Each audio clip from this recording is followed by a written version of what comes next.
घरे बसी केमिटी करिवे ई केवाईसी पीएम किसान 20तम किस्ती पूर्वर करवा जरूरी।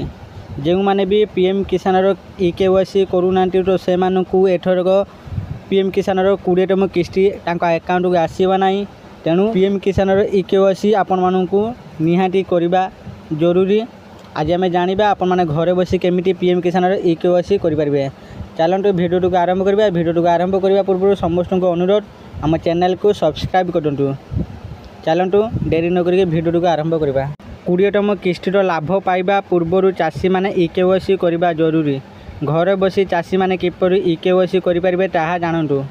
देशर अधारू अधिक जनसंख्या चाष एवं कृषि मध्यम से जीविका निर्वाह करती। से भारत सरकार देशर कृषक मान अनेक योजना चलाती जहाद्वारा से विभिन्न उपाय लाभ पाती। आज मध्य देशर अनेक चाषी अच्छा जो मैंने आर्थिक दृष्टि बहुत समृद्ध नुहति एवं चाष कर अधिक रोजगार करपारती नहीं। सरकार यही चाषी प्रधानमंत्री किसान सम्मान निधि योजना चलाई। कोटी कोटी चाषी यह सहित जड़ित अच्छा। यही योजना माध्यम चाषी मानक वार्षिक 6000 टंका आर्थिक सहायता प्रदान करा जाए। सरकार यही राशि को 2000 टंका लेखाएं 3टी किस्तिर प्रदान करती। एपर्यंत सरकार यही योजना अधीन में मोट 19 किस्ती जारी करिसेंती। एबे चाषी माने 20तम किस्ती पाई अपेक्षा करिसेंती।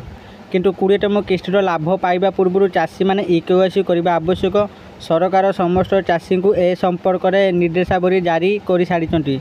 जो चाषी माने केवाईसी करिनांती सेमानकर परवर्ती किस्ती अटकी जाइपारे। बहुत खुशीर कथा आपण घरे बसी मध्य केवाईसी प्रक्रिया समाप्त करें।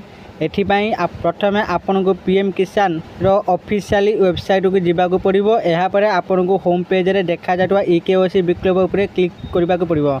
मुझे वेबसाइट लिंक आम यही वीडियो डिस्क्रिप्शन बॉक्स रे देदेवी। आपण माने जाई डायरेक्ट क्लिक करि पारिबे। तापर एठारे आपन को आपनकर आधार नंबर देबाक पड़ो। यापर आपनकर आधार सहित लिंक होइतिबा मोबाइल नंबर रो ओटीपी आसीबो। सेही ओटीपी एंटर करिबा परे आपन को प्रक्रिया समाप्त करने को पड़ो। यापर आपनकर केवाईसी घर बसी करा जिवो। सरकार जून मासरे 20तम किस्ती जारी करेंगे सूचना मिलूची। किंतु जदि आपन यह पूर्व ई केवाईसी पूरण न करती तेबे आपन को मिलुथिबा लाभ अटकी जाइपारे। तेणु यही काम को यथाशीघ्र करवा भल हम। आशा करती आपण मानक ये भिडियो निश्चित भाव भल लगे। जो मैंने एपर्यंत पीएम किसान ई केवाईसी करना तो आपण मैंने एबे ही जाइए आपनकर ई केवाईसी को करूँ।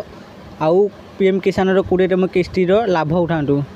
यदि आपण मानक ये भिडियो भल लगुच दयाकोर ये भिडियो को लाइक शेयर और कमेंट करूँ। आउ एमितिका भिडियो देखा चाहूँगा आम चैनल को एबे ही सब्सक्राइब करूँ।